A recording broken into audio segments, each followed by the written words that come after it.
But we find out that instead, swayed by greed, he actually conspired with Balak against Israel. He recognized that God's blessing was on Israel. And so he told the king of Moab the only way to get God to curse them would be to get God to remove his protective covering from them. And he counseled the king of Moab to send the women to seduce and spiritually seduce the Israeli men away from God by getting them to sacrifice to the Baal Peor, the idols, and to worship false gods. And this created quite an outrage, which was answered by a plague until some things were done to halt the plague. And later on, Balaam is run through with a sword. He's killed in one of the battles. And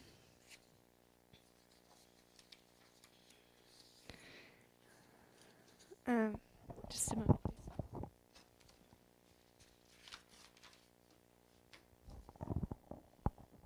Balaam still tried to please the king of Moab above God. And at first, he had his moments of obedience, but he was really just trying to manipulate God. If you turn to the book of Joshua, chapter 24, verses 9 to 10, there are several references to Balaam throughout the Old Testament and the New Testament, and none of them are favorable. And in this one it says, God says, "But I would not listen to Balaam. Instead, he had to bless you, and I saved you from his hand."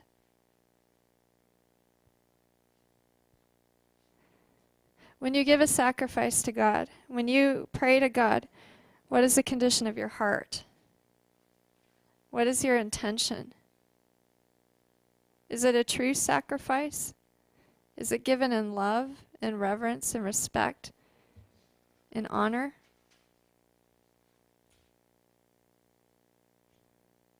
Is it out of obedience? Is there manipulation there? Search your hearts.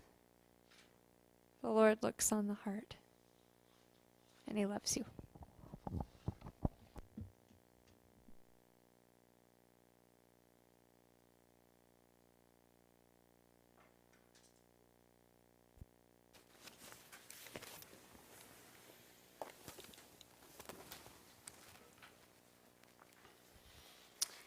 Well, as promised, we'd leave some time. We've got one little piece left, but right now I'd just like to open it up. We said if we'd just like to hear you share anything that you might have that something that you learned or that touched you, or kind of reminded you of something that maybe you had on the back burner that is kind of come forward again. Anything at all? Just go ahead and speak up if you want. I don't know if there's a mic here. Anybody? Well, I wrote down, I thought was really important when you said God guides who follows. Yeah. God guides those who follow him. Yeah. It's so simple, but boy, I tell you, the book of Numbers, it really teaches us how true that is. And in our culture, I'm not sure that we're well educated to follow. We're so much taught to be leaders, which is not bad, but there's sort of power over people, or I think what Christ is telling us is power under, service. We always talk about power over. Well, there is a power, but it's under. It's serving people. And to be a good follower of God, I think we have to learn how to serve and follow. Anyone else? Shauna or Chris?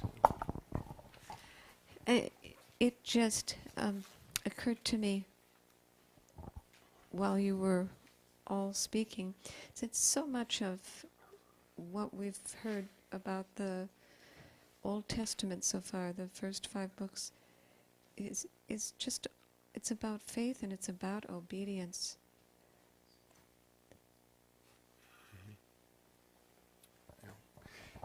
I was talking about principles of preparation, how we have to prepare for a journey. We have to move forward deliberately. We have to have trust and obedience. And underneath all those things, the bedrock is that God is faithful. Even when the Israelites weren't faithful, He was still faithful. His promises still stood. And, we think of this, the Torah, and we think of the Exodus and Numbers as sort of the story of the Israelites. But it's not really the story of the Israelites. It's the story of God acting. I mean, these are the people that will be a light to the nations.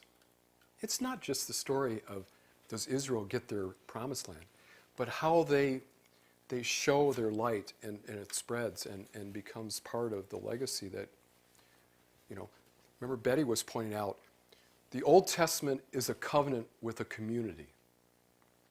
The New Testament is a covenant with individuals. Praise God that we are judged and we are loved as individuals and not by association, and we have to come as a community always. Although we need that fellowship, it's still,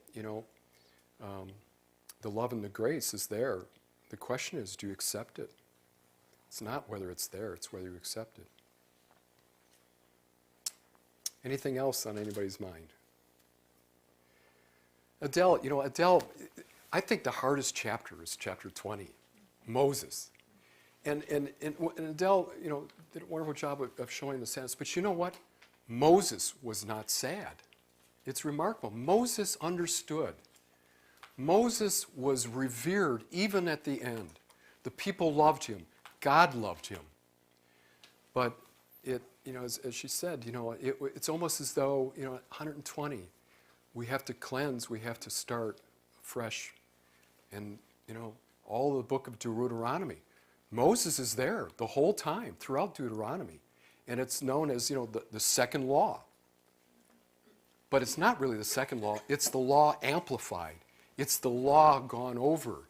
And Moses is there loving it and cherishing all the time, even though he knows he's not going into the promised land. He's there with the people. He's with them. And Aaron was loved by the people and loved by God. Do you know, what are the things, what is in the covenant of the ark? Does anybody know? There are 3 things. The tablets, what else? Manna, and Aaron's rod. Yeah. The tablets, the law, to show us God's standards, what He believes we need to know to be right and just. The manna, to remind us how He feeds us and sustains us. And Aaron's rod, which is in Numbers, buds, and it basically talks about the priesthood, which is looking forward to Christ. But those are the 3 things that were kept in the ark. So Aaron had great privilege with God. And Moses, it's no coincidence that Moses, he gets to get into into the promised land. In the Transfiguration, he actually does end up there finally by God's will.